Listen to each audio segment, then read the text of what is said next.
से चलना शुरू किया तभी से श्रम करना शुरू किया।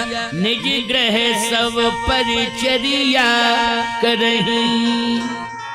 ग्रह परिचर्या हमारे यहाँ यही नियम होता था। बेटी जैसे होश में आती थी और चलना शुरू करती थी तो उससे श्रम से जोड़ा जाता था, ग्रह परिचर्या से जोड़ा जाता था। बोलो, पुरानी परंपरा की बात मैं कर रहा हूँ, ये रामचरितमानस का सिद्धांत है और ये तो अनाथकालीन परंपरा है। माता जानकी को, भगवती जानकी को भी 6 वर्ष की अवस्था से ही श्रम से जोड़ दिया गया। साफ सफाई अभियान से जुड़ गई थी सीता जी।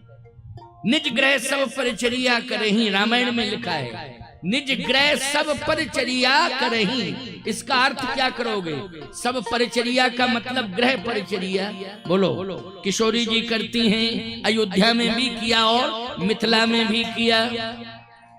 बेटी हो चाहे बेटा हो, आप उसे श्रम से जोड़िए, श्रम के संस्कार दीजिए, काम काज करने की परंपरा से जोड़िए। आप चाहे जितना प्रेम करते हो बेटा बेटी से, लेकिन आप काम से जरूर जोड़िए उसे।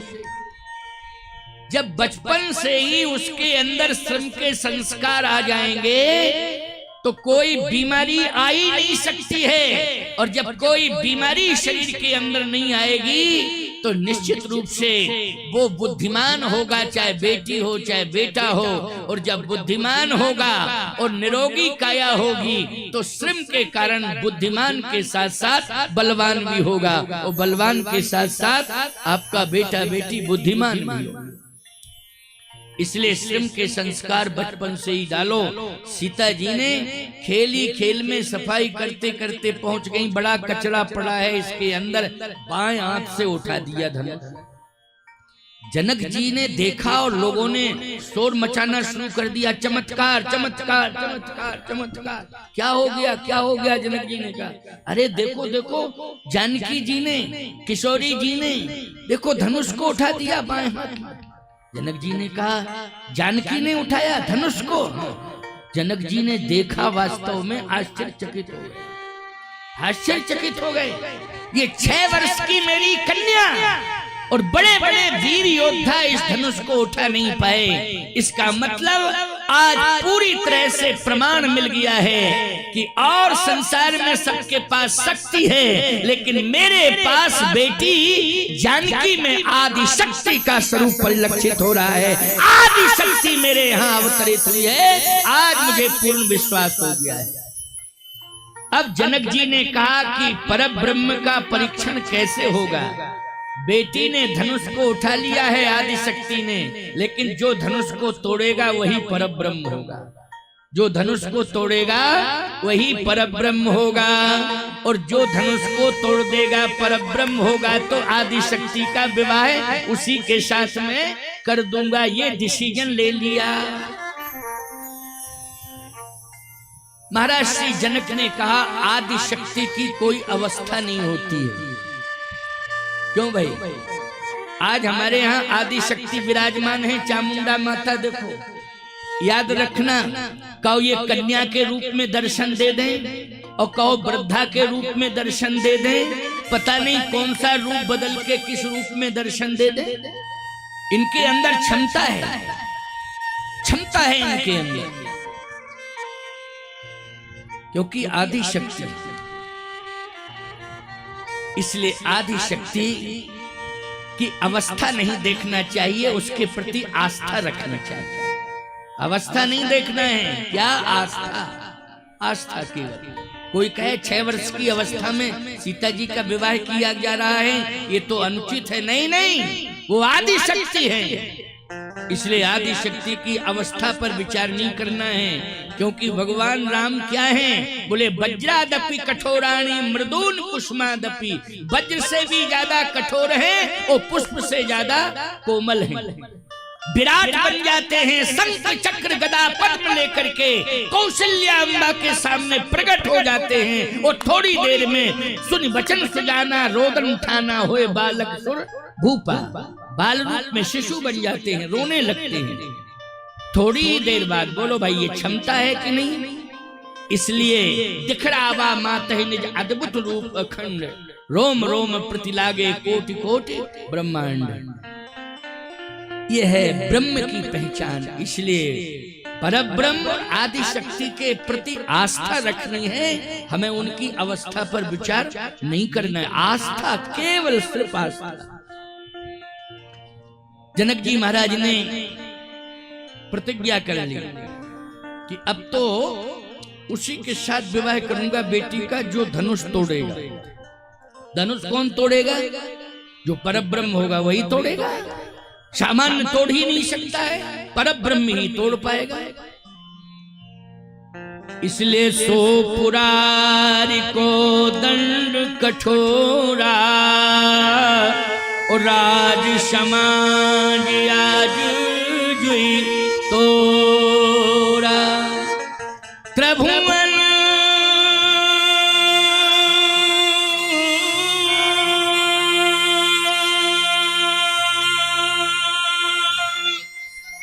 जय समेत बैदेही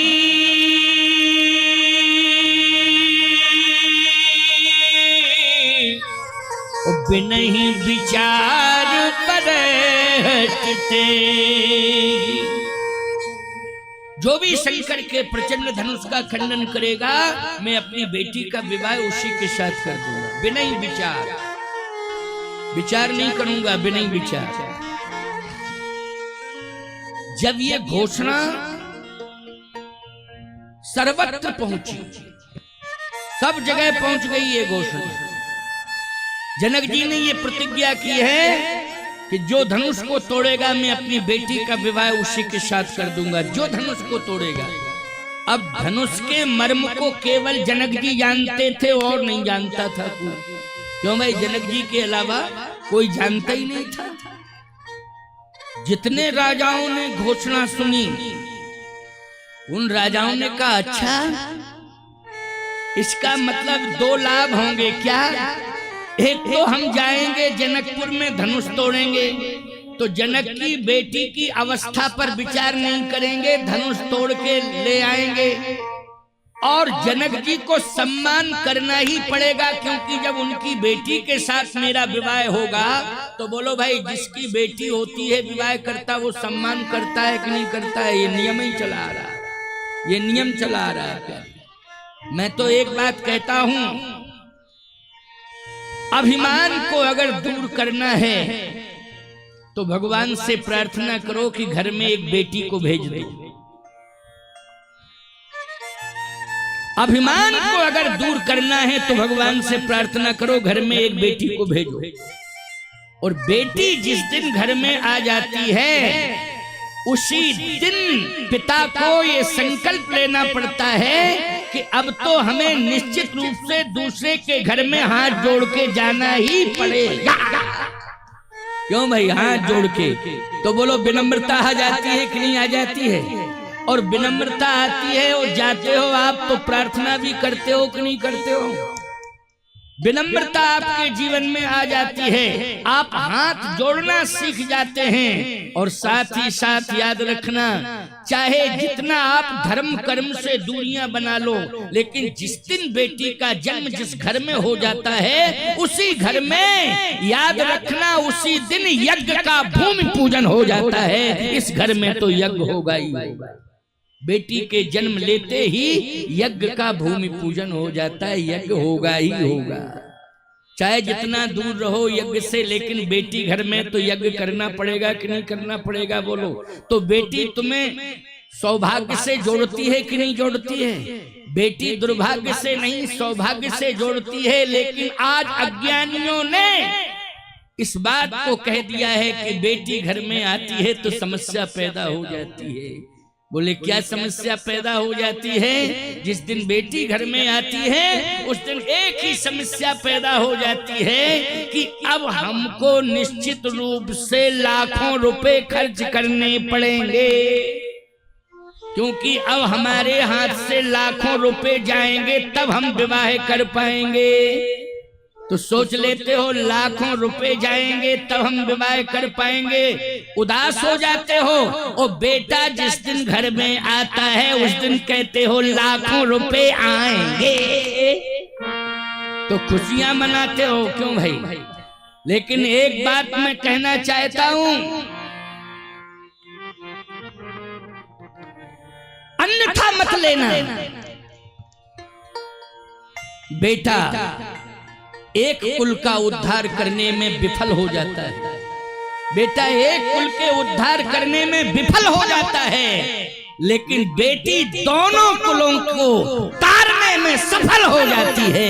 यह है बेटी, दोनों कुलों को तारने में, दोनों कुलों का उद्धार कर, पिता का कुल और पति का कुल, बोलो भाई, दोनों कुलों को तारने में सफल हो जाती है। वो उद्धार की भूमिका में सबसे अहम भूमिका का निर्वाह बेटी करती है।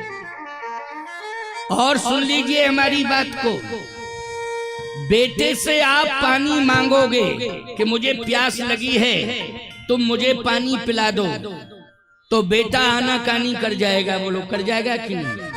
और एक बात बताएं, अगर कहीं आपने रात्रि में जून के महीने में आप बेटा और बाप दोनों बगल बगल में लेटे हो, और जून के महीने में भीषण गर्मी में अगर कहीं रात को 12-1 बजे आपने बेटे से कहा बेटा मैं प्यासा हूं पानी लाओ, तो वो पानी तो देगा नहीं, यही कहेगा कल से तुम्हारे बगल में नहीं सोएंगे, तुम नींद खराब करते हो हमारी, कल से तुम्हारे बगल में नहीं सोएंगे, यही उत्तर देगा कि नहीं देगा, बोलो भाई?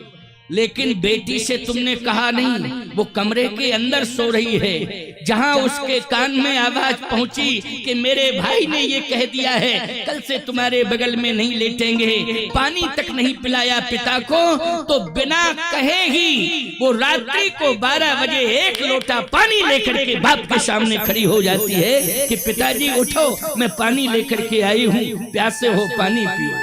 बोलो भाई, बेटी चिंता करती है कि नहीं करती है? इसलिए मैं कहना चाहता हूं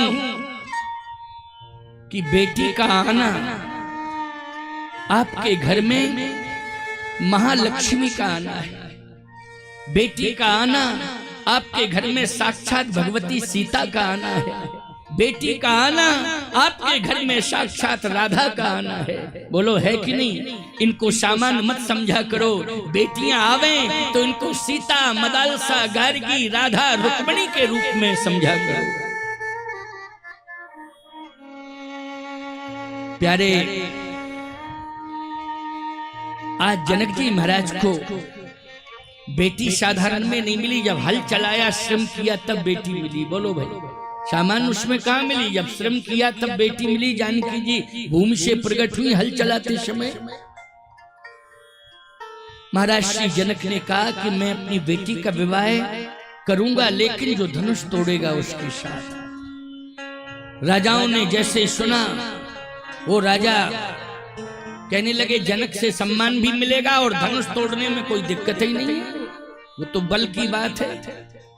तारीख, अरे बोले आ जाओ, जो तोड़ देगा, जिस समय तोड़ेगा उसी समय विवाह कर दूंगा। तारीख वारीख की घोषणा नहीं, जिस समय धनुष टूटेगा उसी समय बस, लेकिन इकट्ठे सब हो जाओ।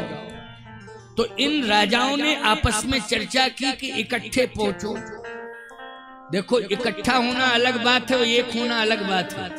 ये जरूरी नहीं है कि सब इकट्ठे हो जाएं, एक हो गए, ना ना, एक होना अलग बात है, इकट्ठा होना अलग बात है। ये इकट्ठे तो हो गए लेकिन एक नहीं है। एकता, एक मानी एकता नहीं है। इकट्ठे जरूर हैं लेकिन एकता नहीं है। एकता करना आवश्यक है, इकट्ठा होना ही पर्याप्त नहीं है। एकता होना महत्वपूर्ण बात है, एकता होनी चाहिए। दीप दीप के भूपति नाना, दीप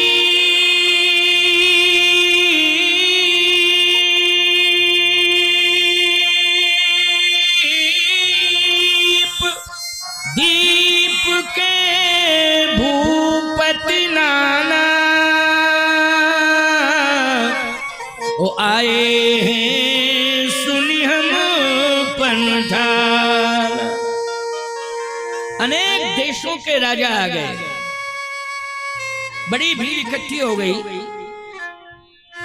10,000 से भी ज्यादा हैं। आप कहो महाराज 10,000 से ज्यादा? हाँ, प्रमाण है इसका। 10,000 ही बहुत होते हैं। अच्छा 10,000 से ज्यादा आ जाए तो संख्या बहुत ही ज्यादा मानी जाती है। 10-20 हजार किसी के विवाह में बाराती नहीं पहुंचते हैं। बोलो पहुंचते क्या? हाँ बहुत बड़ा आदमी है कोई तो 10, 25, 50 हजार लोगों को भोजन करा देगा बुला के। 50,000 को 1 लाख को बहुत बड़े लोग होते हैं वो कर भी देते हैं। लेकिन फिर वो इतने लोग भोजन करते हैं वो चलते जाते हैं निकलते जाते हैं, सब इकट्ठे थोड़ी बैठते हैं। लेकिन विवाह में दूल्हा आ जाए 10,000 तब तो बड़ी समस्या है। क्यों भाई? अच्छा दूल्हा का गारंटी दूल्हा की ये रहती है कि आए और जब तक विवाह ना हो जाए तब तक जाए ना। तो कई घंटे का कार्यक्रम रहता है। अब सब उम्मीदवारी लेकर के आए हैं, कोई बाराती घराती बन के नहीं आया है, ना कोई दर्शक बन के आया है। सभी लोग धनुष तोड़ने के उद्देश्य से आए हैं और ये संकल्प लेके आए कि सीता जी के साथ विवाह करेंगे और जनक से कहेंगे सम्मान कर जनक, हम दामाद बन गए हैं तेरे, अब सम्मान। जनक जी से सब सम्मान लेना चाहते, ये सम्मान नहीं है, जनक का अपमान है। काय का सम्मान? इकट्ठे जब ज्यादा हो गए राजा, 10,000 राजा नालायक इकट्ठे हुए। नालायक मानी जो किसी काम के लायक नहीं, जो किसी काम के लायक नहीं है वो नालायक। लेकिन जो लायक राजा थे वो वाह, वो तो पृथ्वी माँ को प्रणाम कर रहे हैं और सीता जी को देख के प्रणाम कर रहे हैं और राम जी को देख के प्रणाम कर रहे हैं। क्यों? गोस्वामी जी ने लिखा है कि जिनके कछु विचार मन माही और चाप समीप महीप न जाही। ये सज्जन राजा है, वो एक ही बात कहते हैं नालायक राजाओं से, जगत पिता रघुपति विचारी और भरलोचन छविले हो निहारी। दर्शन करो, ये जगत पिता है, जगत पिता, जगत के पिता, हमारे सबके पिता हैं, जगत के पिता। दर्शन करो। और सीता जी जगत माता हैं, इनका दर्शन करो, प्रणाम करो, दुर्भाग्य को सौभाग्य में बदलो। जो साधु राजा सज्जन राजा हैं, लेकिन नालायक और मूर्ख राजा हैं, वो कहते चुप रहो, हम धनुष को बाद में तोड़ेंगे, तुम्हारी हड्डी पहले तोड़ देंगे। चुप चुप। मूर्खों की यही भाषा है कि नहीं? क्यों भाई? धनुष बाद में तोड़ेंगे, पहले हम तुम्हारी हड्डी तोड़ देंगे। चुप रहो, बात मत करना, खामोश। राजाओं ने कहा हमारा तो समझाने का धर्म था, सो समझा दिया, नहीं मान रहे तो ना माने, भाड़ में जाए, जो दिखाई दे सो करना। समझाने का धर्म था तो समझाया। शांत हो गए सज्जन राजा। मूर्ख राजा बैठे हुए अभिमानी, धनुष को तो अभी तोड़ता हूँ, ज्यादा समय नहीं लगेगा तोड़ने में, अभी जाऊंगा और तोड़ूंगा और तुरंत विवाह करूंगा सीता के साथ और अपनी राज्य में चला जाऊंगा, अपने स्टेट में, अपने राज्य में जाऊंगा। प्यारे, कोई भी राजा जहां जाना चाहिए था वहां नहीं गया। सब धनुष के पास गए हैं, लेकिन धनुष जिनका है उनके पास तो कोई गया ही नहीं। बोलो भाई, जिनका धनुष है, भगवान शंकर का धनुष है। बोलो भाई, किसका धनुष है? जल्दी बोलो। भगवान शंकर का धनुष है। तो धनुष जो है बल से नहीं टूटेगा, भगवान शिव की कृपा से टूटेगा। बल से नहीं टूटेगा, किससे टूटेगा? जल्दी बोलो। कृपा से टूटेगा। अच्छा, इलेक्शन आ रहे हैं, ईमानदारी से बताओ, बल का कोई नेता प्रदर्शन करे तो सत्ता मिल जाएगी क्या? नहीं मिलेगी। चामुंडा माँ की कृपा जिसके ऊपर हो जाएगी उसी को सत्ता मिलेगी। बल बल से नहीं मिलती है सत्ता, याद रखना।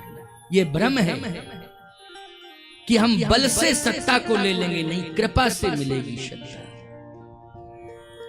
इसलिए कृपा के आकांक्षी रहो, कृपा हमें मिले।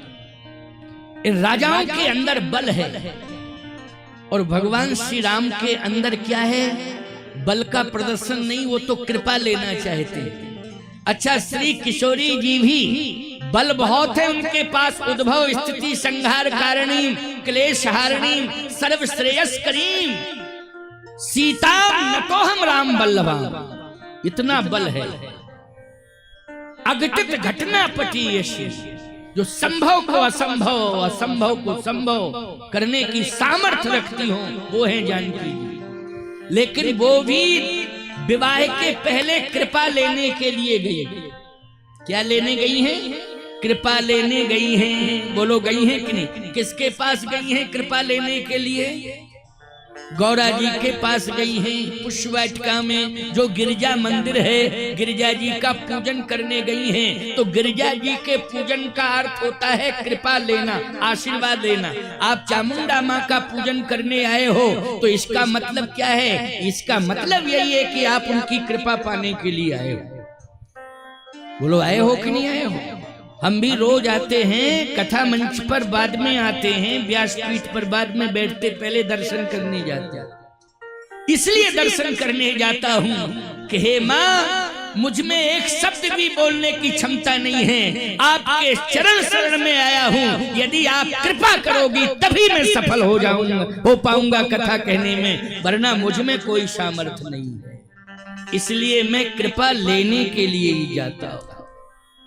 भगवान राम का यही सिद्धांत है। बोलो, सामर्थ्य है, धनुष को तोड़ सकते हैं भगवान राम, उनमें सामर्थ्य है।